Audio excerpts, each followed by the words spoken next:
ओम श्री साईनाथाय नमः। ओम श्री साईनाथाय नमः। ओम श्री साईनाथाय नमः।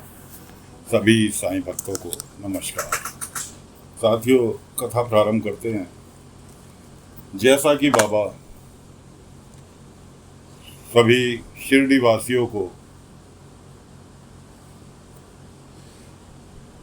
कथा सुना रहे थे, जो बाबा उनके पास रुके हुए हैं उनके विषय में कथा सुना रहे थे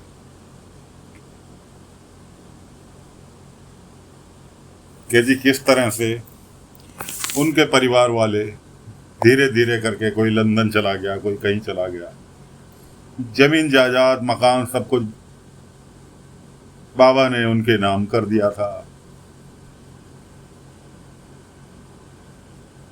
बच्चों ने क्या काम किया,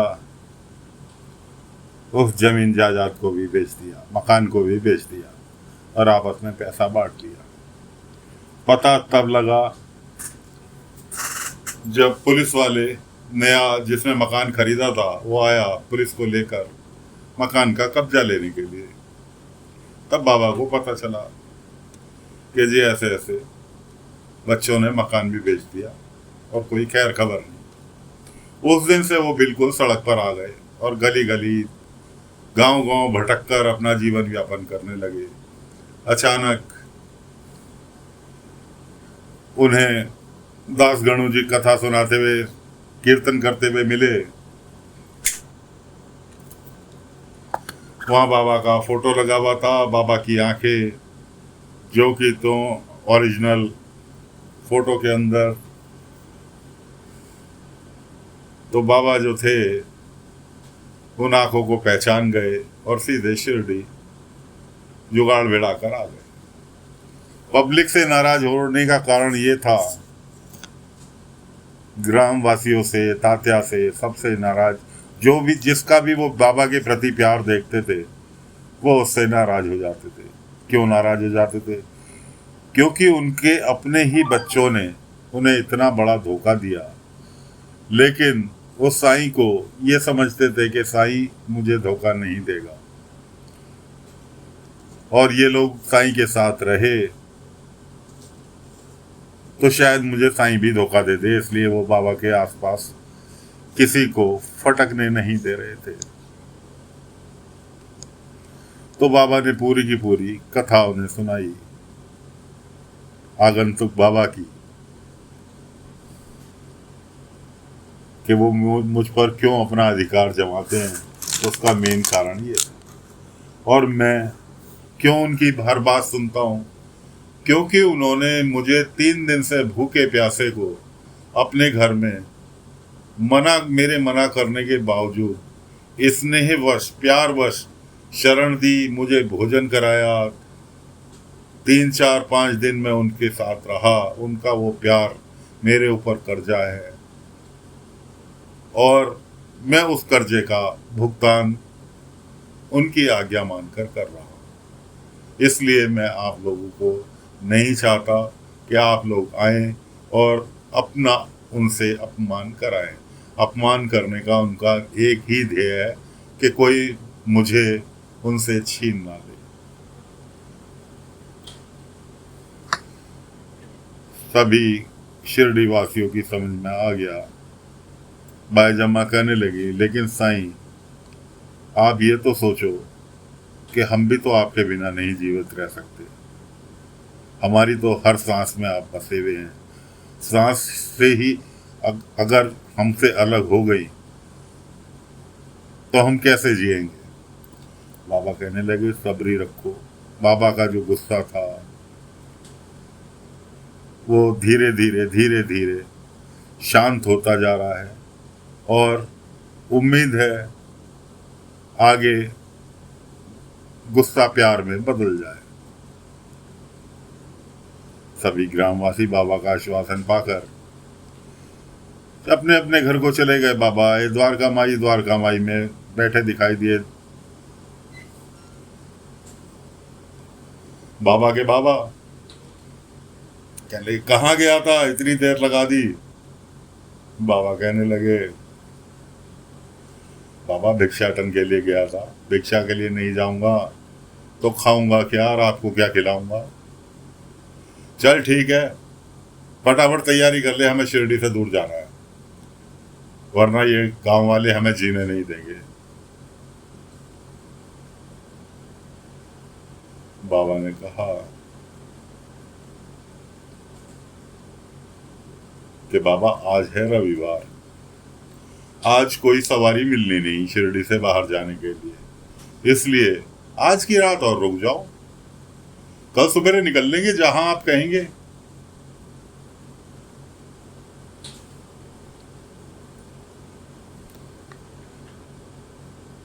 बाबा ने कहा,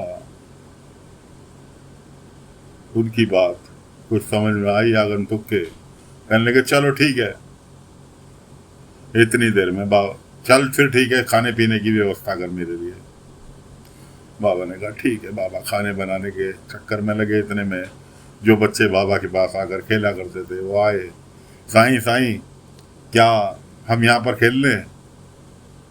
बाबा कहने लगे, बच्चों शिरडी द्वारका माई में आजकल मेरा हुक्म नहीं चलता, देखो वो तुम्हारे आजूबा बैठे हैं ना, उनसे पूछो, अगर वो आज्ञा दे तो खेल लेना। अब बच्चे तो बच्चे ही थे, और बच्चे सभी बाबा को प्यार करते थे। बाबा ने आजूबा की संज्ञा दी आगंतुक को, तो बच्चे उनके पास पहुंचे, आजूबा आजूबा क्या हम यहाँ पे खेल लें, अगर आपकी आज्ञा हो तो। अब भला फिर आजूबा कैसे, क्योंकि वो भी नाती पोते वाले थे, परिवार के सताए हुए थे, इस वजह से क्रूर हो गए थे। उन्होंने राजी खुशी बच्चों को आज्ञा दे दी।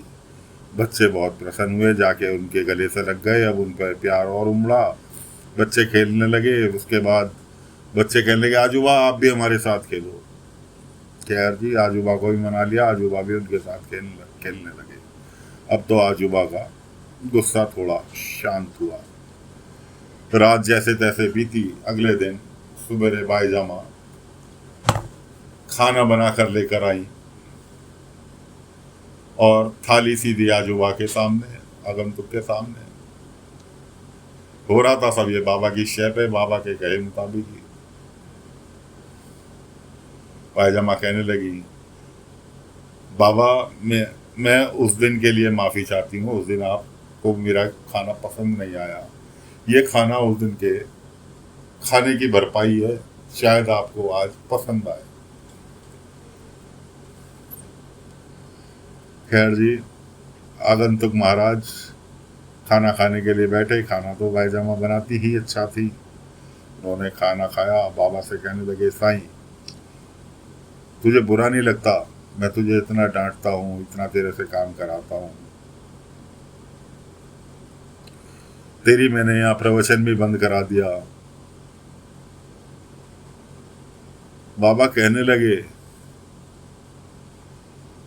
आप क्या सोचते हो कि मैं आपके डर की वजह से कर रहा हूँ? कि नहीं, मैं ये आपके डर की वजह से नहीं कर रहा, मैं ये उस शख्स के लिए कर रहा हूँ जिस शख्स ने मुझे सड़क से उठाकर मुझे अपने घर में बैठाया था, इतना प्यार दिया था, मुझे 5-7 दिन अपने घर में रखकर मेरा खान पान प्यार हर चीज़ मुझे दी। मैं ये उस शख्स के लिए कर रहा हूँ। वो शख्स मेरे लिए आज भी पूजनीय है। और रही बात आपके क्रोध की, आपका क्रोध आपके अपने परिवार से है। जहाँ परिवार होता है वहाँ खटपट होती है। और कि आप क्या समझते हैं कि शिरडीवासी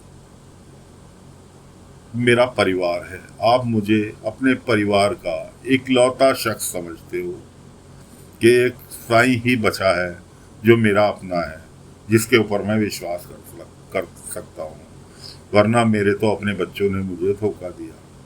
इसी उम्मीद से आप मेरे पास आए और मेरे ऊपर अपना हक जताया। उस हक को मैंने सहर्ष स्वीकार किया। क्यों किया? क्योंकि आप मुझे अपना समझते हो। अपना मतलब अपने परिवार का हिस्सा, इसलिए आपने मेरे ऊपर हक जताया। लेकिन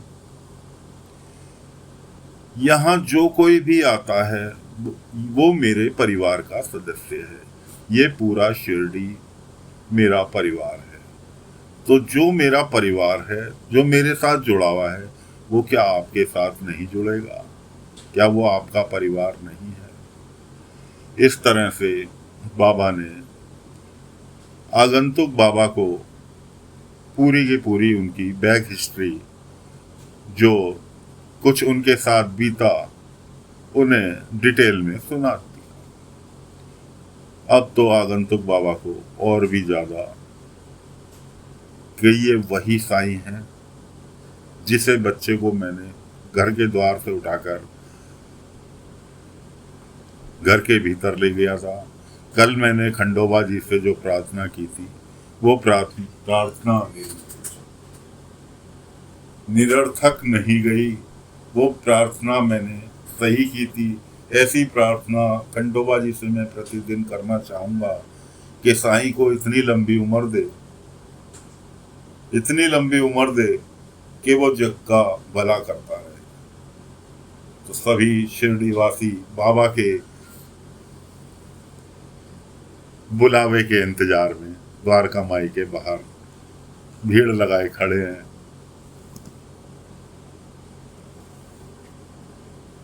और बाबा आगंतुक बाबा को पूरे की पूरी स्टोरी सुना। उसके बाद बाबा कहने लगे,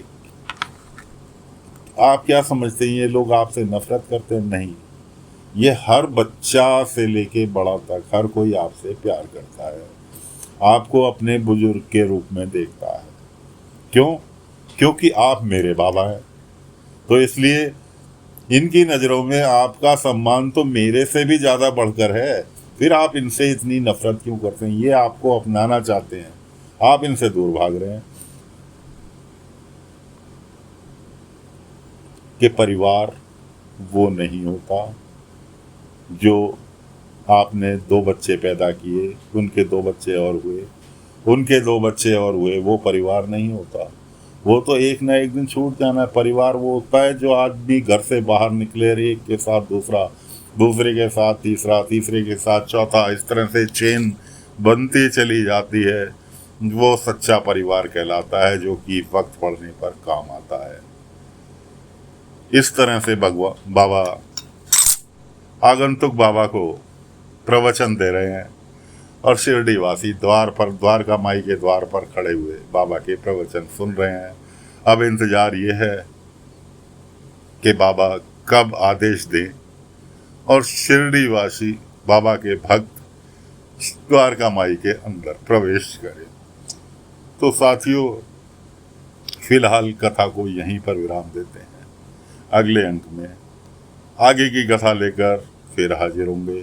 तब तक के लिए आज्ञा दीजिए।